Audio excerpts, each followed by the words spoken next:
즉위식 단상에 오른 새로운 왕이 가장 먼저 입을 열어 한 말은 축하나 다짐의 말이 아니었습니다. 과인은 사도세자의 아들이다. 이 한 문장은 그날 그 자리에 있던 모든 신하들의 심장을 멈추게 했을 것입니다. 자신의 아버지를 뒤주에 가두어 죽게 만든 세력들이 여전히 조정 곳곳에 남아있는 상황에서 새로운 왕은 자신의 출신을 숨기지 않고 정면으로 드러내며 통치를 시작했습니다. 그는 어린 시절 할아버지의 명으로 아버지가 죽음에 이르는 비극을 곁에서 지켜봐야 했고 자신마저 죄인의 아들이라는 이유로 끊임없이 암살의 위협에 시달렸습니다. 그러나 그는 살아남았고 왕이 되었고 조선 후기 문예부흥이라 불리는 새로운 전성기를 열었습니다. 규장각의 학자들, 수원 화성의 웅장한 성곽, 그리고 신의 통공으로 활기를 띠게 된 시장의 풍경까지 그가 남긴 유산은 오늘날까지도 또렷하게 전해지고 있습니다. 조선 22대 왕 정조 이산. 비극을 딛고 개혁을 이루어낸 군주, 그러나 그 자신의 죽음마저 의문으로 남은 인물. 오늘은 정조의 일대기를 정리합니다. 1장 죄인의 아들로 태어나다. 정조는 1752년 사도세자와 해경궁 홍씨 사이에서 둘째 아들로 태어났습니다. 형이었던 의소세자가 3살의 어린 나이에 먼저 세상을 떠난 뒤였기에 그는 태어난 그날로 곧바로 원손이 되었고 이후 세손으로 책봉되었습니다. 어린 시절 그는 총명하고 학문에 뛰어난 아이로 자랐습니다. 하지만 그의 유년기는 결코 평온하지 않았습니다. 1762년 그가 11살이 되던 해 아버지 사도세자가 할아버지 영조의 명으로 뒤주에 갇혀 세상을 떠나는 이모하변이 벌어졌습니다. 어린 세손이 이 비극을 얼마나 직접적으로 목격했는지는 기록마다 차이가 있지만 적어도 아버지가 죄인으로 폐위되어 죽었다는 사실 자체는 그의 인생 전체에 짙은 그림자를 남겼습니다. 영조는 손자에게 닥칠 정치적 위험을 우려해 그를 일찍 세상을 떠난 큰아버지 효장세자의 양자로 입적시켰습니다.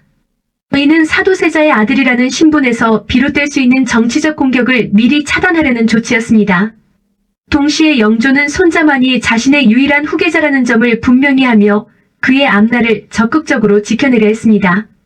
1775년부터는 영조를 대신해 대리청정을 시작했고 이 시기 그를 보필한 핵심 인물이 바로 홍구경이었습니다. 하지만 세손의 자리는 결코 안전하지 않았습니다. 사도세자를 죽음으로 몰아넣은 세력들은 죄인의 아들이 훗날 보복에 나설 것을 두려워해 끊임없이 그의 즉위를 방해하려 했습니다. 정우경과 홍인환 같은 인물들은 세손의 대리청정 자체를 노골적으로 반대했고 영조의 신임과 홍구경, 서명선 등 측근들의 보호가 없었다면 그의 즉위는 결코 순탄하지 않았을 것입니다. 어린 세손은 자신의 거처에서마저 마음을 놓을 수 없는 나날을 보내야 했습니다. 누가 자신을 지켜주는 사람이고 누가 자신을 해치려는 사람인지 끊임없이 살펴야 하는 처지였던 것입니다. 2장 나는 사도세자의 아들이다. 즉위와 친정. 1776년 영조가 세상을 떠나면서 정조는 마침내 왕위에 올랐습니다. 그의 나이 25이었습니다. 그리고 즉위식에서 그는 그동안 누구도 공개적으로 입에 올리지 못했던 그 말을 직접 선언했습니다. 과인은 사도세자의 아들이다. 이는 단순한 고백이 아니라 자신의 정통성을 더 이상 숨기지 않겠다는 강력한 정치적 선언이었습니다. 다만 그는 즉위 직후 곧바로 대규모 정치 보복에 나서지는 않았습니다. 정치적 보복은 최소화하면서도 자신의 즉위를 방해했던 핵심 세력들만큼은 분명하게 제거했습니다. 정우겸과 홍인환, 홍상관 등 그의 즉위를 가장 적극적으로 막아섰던 인물들이 차례로 처분되었습니다.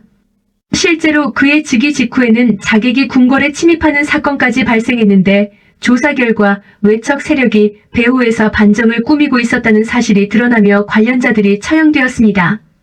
정조는 즉위 첫 해부터 자신의 자리를 지키기 위해 끊임없이 싸워야 했던 것입니다. 이 위기의 시기, 정조를 가장 가까이서 보좌한 인물이 홍구경이었습니다. 그는 수기소를 설치해 왕을 호위하는 책임을 맡았고 정조의 즉위를 방해했던 척신 세력을 축출하는 데 핵심적인 역할을 했습니다. 한때 그의 권세는 실로 막강했습니다. 하지만 권력이 집중될수록 홍구경은 점차 사사로운 인사전횡을 일삼기 시작했고 심지어 자신의 누이를 후궁으로 들여 스스로 외척이 되는 등 무리한 권력 강화를 시도했습니다.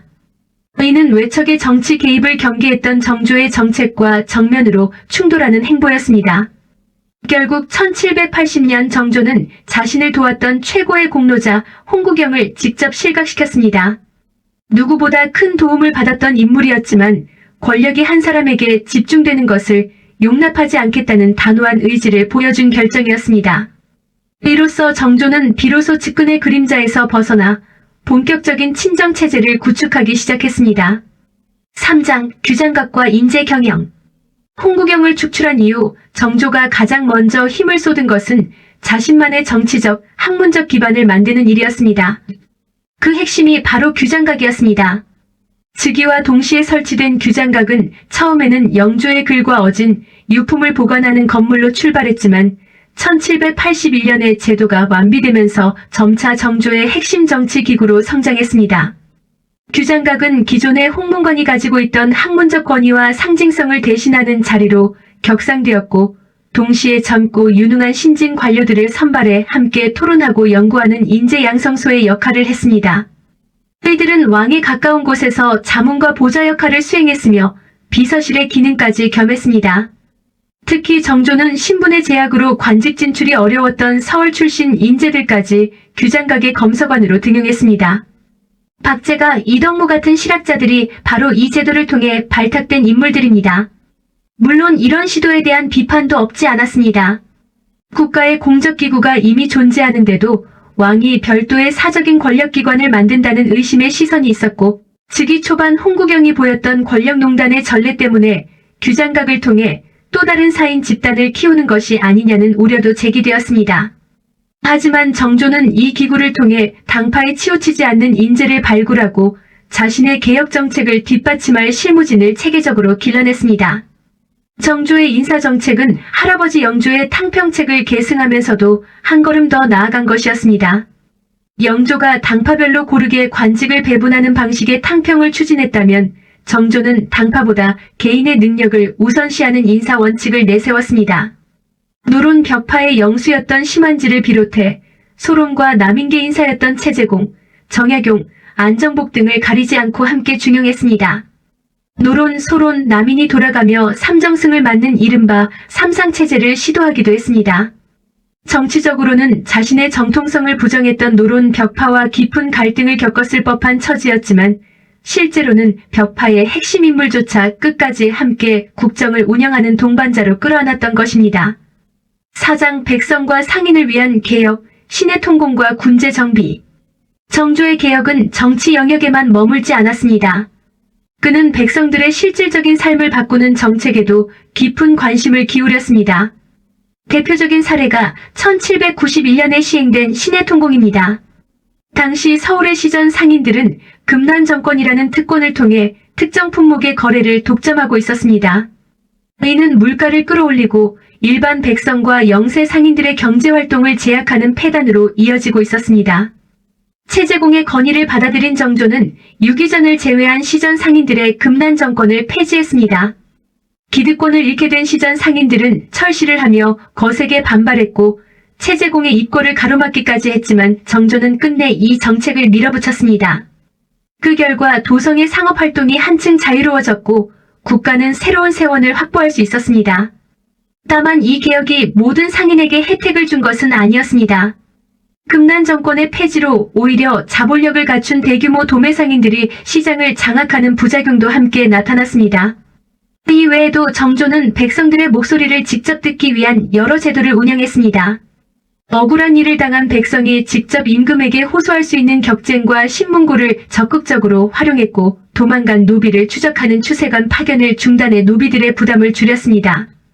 서울과 중인에 대한 차별적 관행도 점진적으로 개선하려 노력했으며 특정 지역에 치우쳐 있던 과거 제도 역시 손을 보아 그동안 무관만을 선발했던 함경도 지역에서도 문관을 선발하도록 했습니다. 군사제도에서도 큰 변화가 있었습니다. 기존의 오군영은 여러 외척과 권신들이 인사권을 나누어 장악하고 있어 정작 왕이 군 인사에 실질적인 통제력을 갖지 못하는 구조였습니다. 정조는 이를 개혁하고자 1788년 자신의 직속 친위부대인 장용령을 새로 창설했습니다. 군영의 지휘관 임명은 병조판서를 거쳐 왕이 직접 제가하도록 해 군사 지휘권을 왕에게로 확실히 집중시켰습니다. 정조는 직접 병법서인 병학통을 저술하기도 했고 정기적인 훈련을 감독하며 때로는 직접 군사를 지휘하는 모습을 보이기도 했습니다. 5장 아버지를 향한 효심, 수원 화성과 화성행차. 정조의 치세에서 가장 상징적인 사업은 수원 화성의 건설이었습니다. 그 출발점은 아버지에 대한 깊은 효심이었습니다. 1789년 정조는 양주에 있던 아버지 사도세자, 즉 장원세자의 묘를 수원의 화산으로 옮기고 이를 현용원이라 이름했습니다. 그런데 이 묘소 자리는 원래 수원도호부의 읍지가 있던 곳이었기에 그곳에 살던 백성들을 새로운 터전으로 옮겨야 했습니다. 이렇게 새로 조성된 신도시가 바로 화성이었습니다. 1794년부터 약 2년 반에 걸쳐 축조된 이 성곽은 총 길이 5.7km에 이르며 조선의 전통 축성 기술과 외국의 기술을 두루 연구해 만들어진 조선 성곽 건축의 정점으로 평가받습니다. 규장각 문신이었던 정약용은 동서양의 기술서를 참고해 성곽 설계안을 만들었고 거중기와 농로 같은 새로운 기계 장치를 도입해 공사 기간을 크게 단축시켰습니다. 화성 건설에는 효심이라는 명분 외에도 여러 실질적인 목적이 함께 담겨 있었습니다. 수원은 한양 남쪽을 지키는 군사적 요충지이기도 했기에 이곳에 강력한 방어시설을 갖춘 성곽과 함께 정조의 친위부대인 장용영의 외영을 배치했습니다. 동시에 신도시의 상인들을 적극적으로 유치해 자족적인 경제 기반을 갖춘 도시로 키우고자 했습니다. 일설에 따르면 정조는 훗날 왕위를 아들에게 물려준 뒤 어머니 해경궁과 함께 이곳에서 노년을 보내려는 계획까지 가지고 있었다고 전해집니다. 1795년 화성 축성이 한창이던 시기 정조는 가장 성대한 행차로 알려진 을묘원행을 거행했습니다. 어머니 해경궁 홍씨의 회갑과 아버지 사도세자의 감련을 함께 기리는 뜻깊은 행사였습니다. 창덕궁을 출발해 화성에 이르는 이 8일간의 행차에는 무려 6천여 명이 동원되었는데 그 절반이 장용영 소속 군사들이었습니다.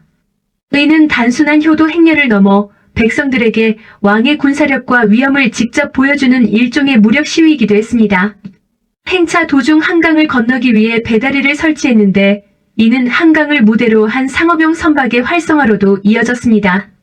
화성행궁에서는 해경궁의 회가변과 함께 과거 시험 그리고 노인들을 위한 양로연까지 열렸습니다.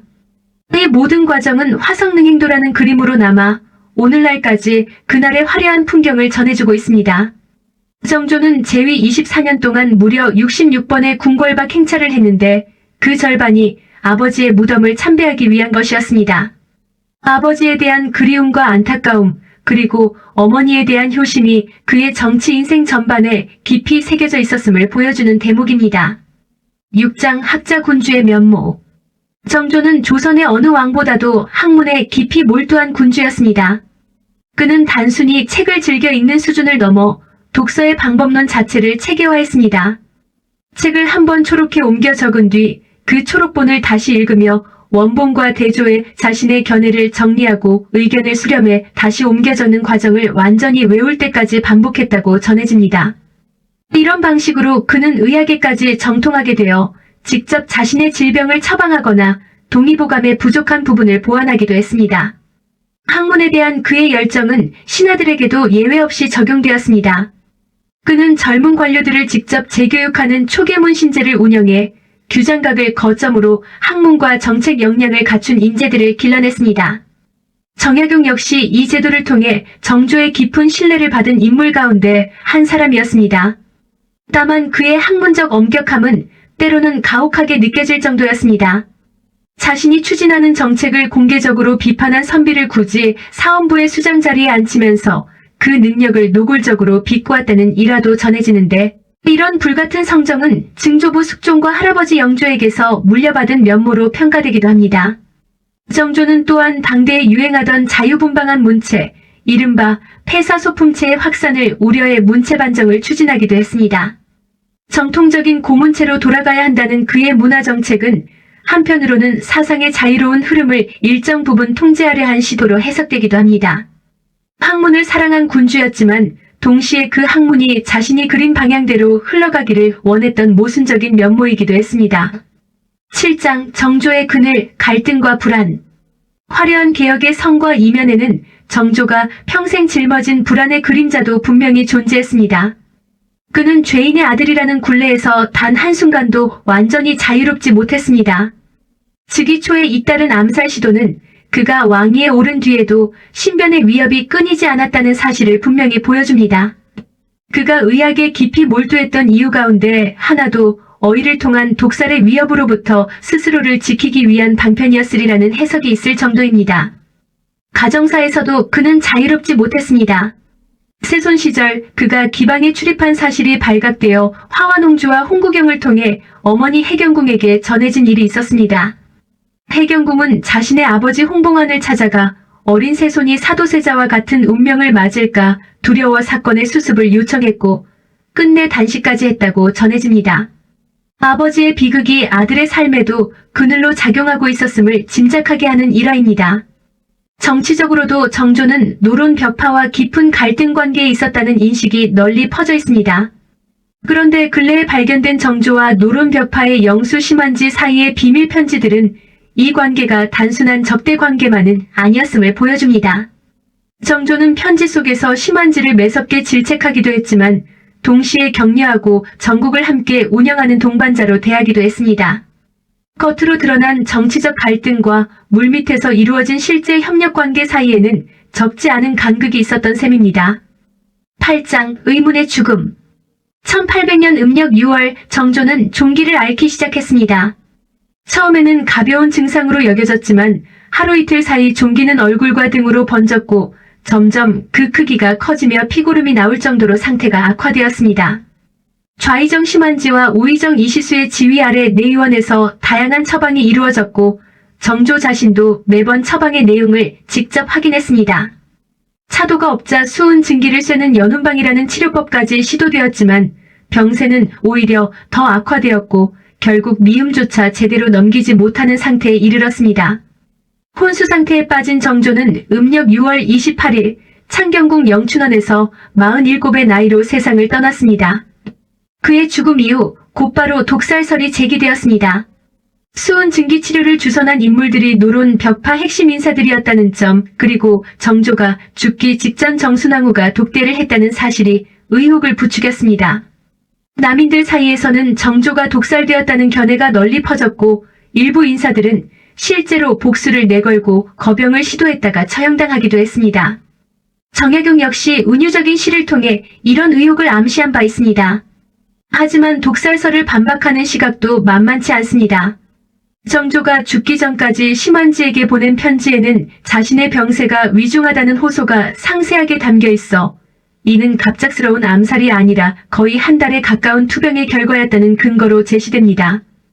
또한 정순왕후 사후 노론 벽파가 완전히 몰락하고 정조와 가까웠던 시파가 권력을 잡은 시기에도 독살에 대한 공식적인 문제 제기가 다시 나오지 않았다는 점도 반박의 근거로 거론됩니다.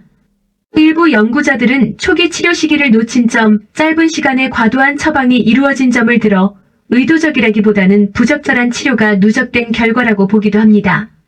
이처럼 정조의 죽음을 둘러싼 진위는 오늘날까지도 완전히 가려지지 않았습니다. 다만 분명한 것은 그의 갑작스러운 죽음 이후 전국이 급격히 달라졌다는 사실입니다. 정순왕후를 중심으로 한 노론 벽파가 다시 권력을 잡았고 정조가 추진했던 여러 개혁 정책들이 잇따라 후퇴했으며 정약용을 비롯한 그의 핵심 측근들이 정계에서 밀려나는 결과로 이어졌습니다. 9장 평가와 유산. 정조의 24년 재위는 조선 후기를 통틀어 가장 역동적인 개혁의 시기로 평가받습니다. 그는 죄인의 아들이라는 굴레를 정면으로 마주하면서도 규장각과 장용령을 통해 자신만의 정치적 기반을 구축했고 신의 통공과 같은 경제개혁으로 백성들의 삶을 실질적으로 바꾸었습니다. 수원 화성이라는 건축적 유산은 오늘날까지도 그의 효심과 개혁 의지를 동시에 보여주는 상징으로 남아있습니다. 동시에 그의 시대는 분명한 한계도 지니고 있었습니다. 그가 추진한 탕평과 개혁은 철저히 군주 개인의 역량과 의지에 의존하는 구조였습니다. 그가 갑작스럽게 세상을 떠나자 그를 중심으로 작동하던 정치체제 역시 한꺼번에 흔들렸습니다. 뒤를 이은 아들 순조는 겨우 11살의 나이로 왕위에 올라야 했고 이후 조선은 외척 세력이 권력을 독점하는 세도 정치의 시대로 빠르게 접어들게 됩니다. 정조가 그토록 경계했던 외척의 권력 독점이 정작 그가 떠난 직후부터 본격화된 셈이었습니다. 훗날 역사는 정조의 시대를 조선 후기 문예보은기라 부르며 그 화려한 성취를 기립니다. 규장각에서 길러진 학자들, 수원 화성이라는 건축적 유산, 신의 통공으로 활기를 띠었던 상업, 그리고 당파를 가리지 않고 인재를 끌어안았던 그의 통치 철학은 오늘날까지도 깊은 울림을 남기고 있습니다. 하지만 그 화려함의 이면에는 아버지의 죽음이라는 깊은 상처를 끝내 극복하지 못한 한 인간의 고독한 투쟁이 함께 자리하고 있었습니다. 뒤주에서 죽어간 아버지를 둔 채 왕좌에 올라 끝내 조선의 마지막 전성기를 일구어낸 왕. 정조의 삶은 비극에서 시작해 개혁으로 이어졌지만 그 끝마저 풀리지 않는 의문으로 남았습니다. 다음 영상에서는 정조의 뒤를 이어 어린 나이에 왕위에 올라 세도정치라는 새로운 시대를 마주해야 했던 왕 순조의 이야기를 전해드리겠습니다. 구독과 좋아요는 다음 역사 이야기를 준비하는 데 큰 힘이 됩니다. 끝까지 시청해주셔서 감사합니다.